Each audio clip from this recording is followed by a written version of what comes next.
Benoît Fauchard, bonjour. Bonjour. Vous êtes donc le secrétaire général de l'AFNAIM. On est ici au congrès qui se termine d'ailleurs dans quelques instants. Quel bilan vous allez tirer de ce congrès 2019 ? Prenons un très bon bilan, c'est le moment, le congrès où on rassemble tous nos adhérents, nos partenaires, et puis où on rencontre le monde politique aussi. Donc c'est vraiment un moment de rencontre très important, un événement phare de notre fédération. Et je pense que c'est une vraie réussite, notamment par plusieurs secteurs. Bon, il y a la rencontre toujours avec notre ministre de tutelle, évidemment, Julien Denormandie. Mais il y a aussi eu des présentations, je dirais, phares, notamment notre caducée, qui a été une vraie vague, un raz-de-marée d'enthousiasme. Tout le monde m'en parle. Sur tous nos adhérents, franchement, c'était un vrai succès. Et donc là, ça fait plaisir à tous ceux qui ont organisé ce congrès, évidemment, au niveau du conseil d'administration, de nos permanents, de toute l'équipe qui organise cet événement. On profite de tous nos adhérents.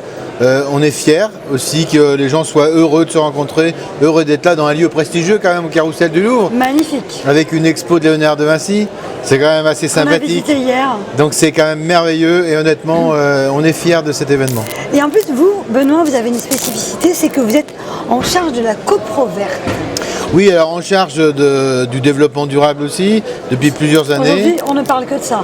Ouais, enfin, je voudrais qu'on parle que de ça. C'était important dans le discours du ministre, dans le discours de notre président. C'est vrai qu'on est sur le logement existant et donc on doit être une force de rénovation, de proposition, et notamment au niveau des copropriétés. On parle beaucoup de copropriétés dégradées, d'habitat indigne. Nous, on gère des biens, on les gère pour valoriser les biens pour nos clients et pour nos professionnels. Il faut aussi qu'ils aient les moyens de rénover, de proposer à leurs clients une rénovation pour avoir des biens qui soient bien classés, tant au niveau énergie que confort, et qui soient valorisés. C'est l'objectif des copro vertes. Il y a le mot verte dedans, hein, donc on n'a pas été chercher bien loin, mais ce qui est important, c'est la rénovation énergétique, la rénovation globale, on en parle beaucoup. On est en retard sur la France, bon, il y a beaucoup de bâtiments. Vous avez justement l'impression que les Français sont un petit peu réticents à tout ça? Ils sont réticents, ils n'aiment pas se faire arnaquer, ils veulent bien investir, mais ils veulent savoir pourquoi, comprendre pourquoi. Notre objectif, c'est de leur expliquer et en même temps de former donc tous nos professionnels à la rénovation énergétique, pour mieux comprendre la rénovation, l'expliquer aussi à nos copropriétaires. Et de l'autre côté, on l'a fait ce mouvement des copro vertes avec Qualitel, qui qualifie les copropriétaires avec aussi des formations pour qu'on puisse vraiment travailler ensemble, les copropriétaires et les syndics.